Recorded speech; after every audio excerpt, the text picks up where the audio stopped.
made it to Animal Kingdom now because they do close tonight at 8 o'clock, which is very, very rare. Yeah. So we're gonna enjoy the park and look at the decorations and do some rides, and then we're gonna meet up with some friends. Come join us.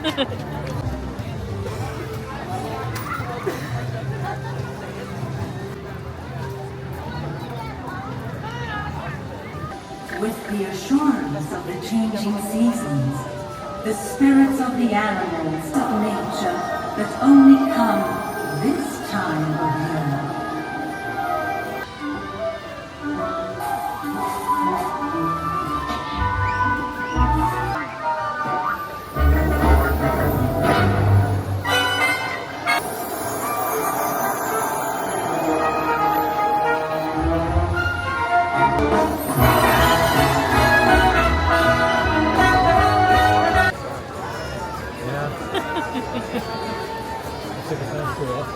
So the show was good. They usually have a few shows throughout the course of the night, but we wanted to watch the first one.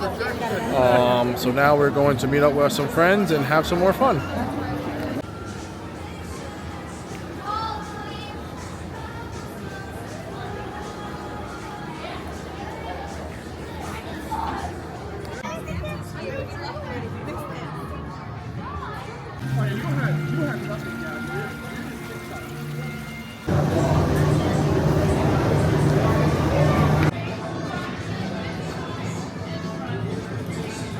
It's time for Everest, Everest.